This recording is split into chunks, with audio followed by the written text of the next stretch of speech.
Third year class के BA third year class के विश्व के प्रादेशिक भूगोल विषय के एक टॉपिक प्राकृतिक वनस्पति के बारे में पढ़ेंगे। तो हम जैसे कि जानते हैं कि जो प्राकृतिक वनस्पति एक प्रदेश अथवा देश के लिए बहुत एक अच्छा सा एक प्रकृति का उपहार या गिफ्ट माना जाता है, क्योंकि हम सब जानते हैं कि ये एक ऐसा भौगोलिक तत्व है जिसका जो उद्गम हुआ है या उद्भव हुआ है या जिसकी उत्पत्ति हुई है वो प्राकृतिक परिस्थितियों से होते हुए भी विकसित होने पर उन्हें पुनः प्रभावित करती है। मतलब ये है कि वो पहले से जो स्थितियां हैं उनके आधार पर तो उनका विकास होता है, लेकिन साथ ही जब वो विकसित हो जाती हैं उसके बाद भी वो उसे पुनः अपने प्रभाव से प्रभावित करता है। और क्योंकि मानवीय उपयोग की दृष्टि से इस प्राकृतिक वनस्पति का बहुत ज़्यादा महत्व है, इसलिए प्राकृतिक वनस्पति बहुत ही महत्वपूर्ण तथ्य माना जाता है। अब ये कहा जाता है कि जो पर्यावरण के नियंत्रक तत्व के रूप में प्राकृतिक वनस्पति बहुत ही महत्वपूर्ण है। पूरी तरह से ये पर्यावरण को बहुत ज़्यादा नियंत्रित करता है। हम जानते हैं कि विश्व के जितने भी भाग हैं उन्हीं की तरह से एशिया के विस्तृत क्षेत्र में भी प्राकृतिक वनस्पति रही है। जैसे जैसे सभ्यता का विकास होता गया, प्राकृतिक वनस्पति का जो शोषण है, हम सभी जानते हैं कि अभी पर्यावरण का प्रदूषण या जितनी भी चीज़ों का दोहन है, जितने भी हमारे पृथ्वी पर तत्व पाए जाते हैं उनका दोहन चरम सीमा पे पहुंच गया है, जिसके लिए बार बार हम लोग सभी को चेताते रहते हैं, लेकिन फिर भी इस पर कोई प्रभाव नहीं पड़ा है। तो अब इनको बहुत ज़्यादा प्राकृतिक वनस्पति को भी हम बहुत ज़्यादा देखते हैं कि वनों में, जंगलों में पेड़ों को बहुत निर्दयतापूर्ण काटा जाता है। फिर भी लेकिन एशिया के बहुत सारे क्षेत्र ऐसे हैं जहाँ पर अभी भी प्राकृतिक वनस्पति घने रूप में पाई जाती है। अब वैसे तो हम सब जानते हैं कि वनस्पति का विनाश हो रहा है, तो कई ऐसी आपदाएं हमारी पृथ्वी पर आती रहती हैं जिन्हें देख देख करके तो हमें यही लगता है कि हमें पर्यावरण को संरक्षण प्रदान करना चाहिए, और कर भी रहे हैं, क्योंकि तभी ये इन वनों का जो संरक्षण का महत्व है हमें अब जाकर के समझ में आया है। अब ये जो एशिया की प्राकृतिक वनस्पति है, इसके प्रकार को, इसके विस्तार को दो तत्व बहुत ज़्यादा नियंत्रित करते हैं। मैं उन दो तत्वों की सबसे पहले बात करूँगी। वो दो तत्व कौन से हैं? वो एक तो है जलवायु और दूसरा है धरातल। अब जैसे मान लीजिए कि एशिया की प्राकृतिक वनस्पति के लिए कहा जाता है कि वो जलवायु की उपज है।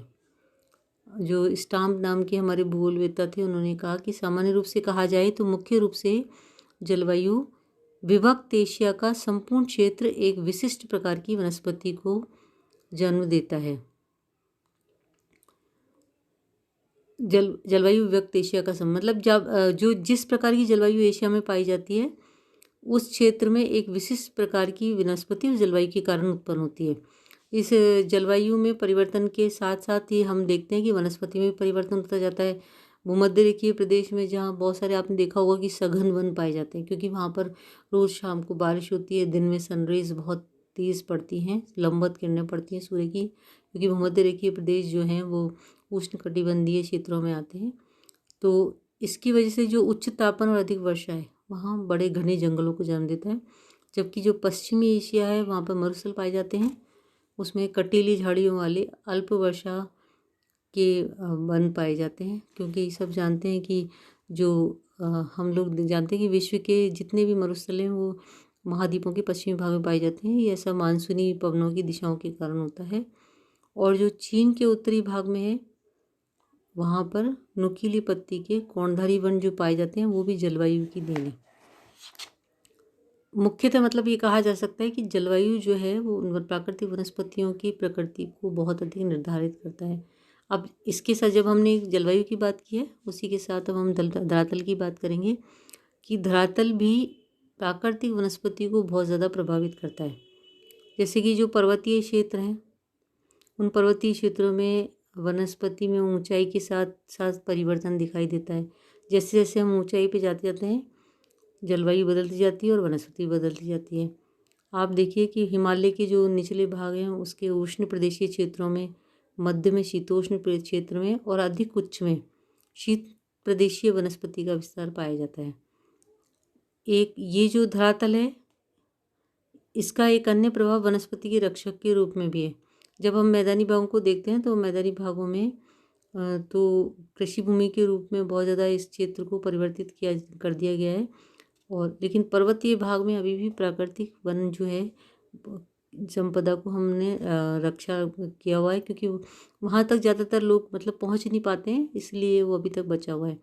और वास्तव में देखा जाए तो एशिया के बहुत सारे क्षेत्र ऐसे हैं, वो इसीलिए बचे हुए हैं क्योंकि वो उच्च पर्वतीय क्षेत्र हैं। अब हम बात करते हैं प्राकृतिक वनस्पति के प्रकार और वितरण की। ठीक है, तो इसमें जो एशिया की जलवायु है और उच्चावच है और मृदा है, ये तीन जो मुख्य तत्व हैं वो प्राकृतिक वनस्पति की विविधता को भी प्रभावित करते हैं, या जैसे उसकी विविधता, उसमें विविधता ला देते हैं। जैसे हम देखते हैं कि जो जलवायु प्रदेश हैं वो अन्य अनेक भागों में विभाजित हैं। उसी तरह से प्राकृतिक वनस्पति के भी बहुत सारे ऐसे क्षेत्र प्रदेश हैं, उनके कुछ जैसे कि नीचे पॉइंट्स दे रखे हैं, मैं आप बता देती हूँ कि इस मतलब ये करीब करीब 7 प्रकार की प्राकृतिक वनस्पतियाँ पूरे एशिया में पाई जाती हैं। उसमें से सबसे पहली है उष्णकटिबंधीय सदाबहार वन, उष्ण मानसूनी वन, शीतोष्ण मानसूनी वन, सवाना, कोणधारी वन, मरुस्थलीय वनस्पति और पर्वतीय वनस्पति। तो ये सबसे पहले जब हम बात हमने की है उष्णकटिबंधीय सदाबहार वन, ट्रॉपिकल एवरग्रीन फॉरेस्ट की, तो इसमें ये जो वन होते हैं, चूँकि ये जो वन है बहुत अधिक वर्षा और तापमान वाले क्षेत्रों में पाए जाते हैं और इसीलिए बहुत घने होते हैं। मतलब ये जो वनस्पति है दो विशिष्ट क्षेत्रों में पाई जाती है पूरे एशिया में। एक तो विषुवतरेखीय प्रदेशों में जहाँ पूरे साल भर वर्षा जो है बहुत ज़्यादा होती रहती है, ऊंचा तापमान रहता है। और दूसरी क्षेत्र इसका है मानसून एशिया के दक्षिण और दक्षिणी पूर्वी एशिया के ऐसे वाले भाग जहाँ पर 125 सेंटीमीटर से अधिक वर्षा होती है। देखिए आप एकदम दो स्पष्ट क्षेत्र बट गए हैं, एक तो विषुवतरेखीय प्रदेश और दूसरा है मानसून एशिया का दक्षिण और दक्षिण पूर्वी एशिया का भाग। अब जैसे ये जो मानसून एशिया के जब दक्षिण पूर्वी भाग की बात कर रहे हैं तो इसमें भारत का पश्चिमी घाट, असम, बांग्लादेश, म्यांमार, थाईलैंड, इंडोचीन के दक्षिण तटीय भाग आते हैं। और जो इसमें से भी जो प्रथम श्रेणी के क्षेत्र की जब हमने बात की थी विषुवतरेखीय प्रदेशों की, उसमें इंडोनेशिया, मलाया, फिलीपींस, जो जहाँ पर की विषुवतरेखीय जलवायु विषुवतरेखा के आसपास, वहाँ ये इस प्रकार के वन पाए जाते हैं। ये अब सबसे बड़ी विशेषता इन जो प्रदेशों की प्राकृतिक वनस्पति की है वो है बहुत ज़्यादा घने वृक्ष पाए जाते हैं, बहुत ऊंचे होते हैं, चौड़ी पत्ती वाले होते हैं, सदाबहार होते हैं और मिश्रित प्रकृति के होते हैं। अब इन वनों में एक तो कठोर लकड़ी के वृक्ष मिलते हैं जिनकी इन वृक्षों की ऊंचाई तो 15 मीटर से 100 मीटर तक पहुंच जाती है। और वृक्षों के साथ साथ वैसे छोटे छोटे वृक्ष, लताएं, झाड़ियाँ बहुत ऐसी पाई जाती है कि पूरे जंगल को घना बना देती हैं। इसमें यहाँ तक कि आप देखेंगे हम अनेक स्थानों पे तो दिन के समय धरातल पर प्रकाश भी नहीं पहुँच पाता है क्योंकि ऊपर बड़े बड़े पेड़ होते हैं। और इन वनों में मिलने वाले सामान्य वृक्षों में जैसे आप महोगनी, वालनट, रबर, ताड़, रोजवुड, देवदार, एबोनी, सिनकोना ये हैं। अब ये वृक्ष वैसे तो आर्थिक रूप से बहुत ज़्यादा महत्वपूर्ण है, लेकिन चूँकि यहाँ की जो जलवायु है वो अस्वास्थ्यकर होती है, दलदली होती है और बहुत ज़्यादा मिश्रित होती है, इसलिए अब वहाँ तक पहुँच नहीं पाते, परिवहन की सुविधा भी नहीं है, तो इस कारण से इनकी आर्थिक उपयोगिता ज़्यादा नहीं है, कम है। जब अब हमने ये तो उष्णकटिबंधीय सदाबहार वन की बात की और थोड़ा सा हम नक्शे में भी देख लेंगे विषुवतरेखा के आसपास के क्षेत्रों और मानसून एशिया वाले क्षेत्रों को कि कहाँ कहाँ इस प्रकार के वन पाए जाते हैं। अब जो दूसरा है वो है उष्ण मानसूनी वन। ये वन जो है भारत के अनेक भागों में, Myanmar, Thailand, Laos, Cambodia, Vietnam, दक्षिणी चीन और जावा, सुमात्रा में पाए जाते हैं। ये यहाँ पर जो वनस्पति पाई जाती है वो वैसे तो ऊपर जो फर्स्ट है उष्ण सदाबहार वन उन्हीं से समानता रखती है, लेकिन फिर भी जैसे जब जब शुष्क काल आ जाता है तो जो वर्षा अगर कम होती है तो उसकी वजह से थोड़े से वृक्षों की ऊंचाई में और सघनता में, घनेपन में थोड़ी अंतर आ जाता है।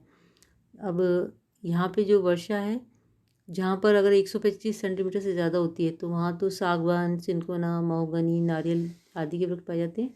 और जहाँ वर्षा 100 सेंटीमीटर के लगभग होती है वहाँ साल, सागौन, शीशम, शीशम,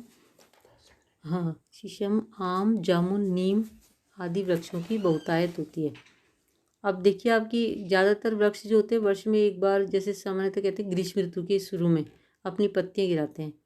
और ये जो मानसूनी वन होते हैं आर्थिक दृष्टि से बहुत ज़्यादा महत्व रखते हैं, क्योंकि इनमें इमारती लकड़ी तो पाई जाती है, साथ में बहुत सारे उपयोगी पदार्थ जैसे कि लाख, कत्था, गोंद आदि भी प्राप्त होते हैं।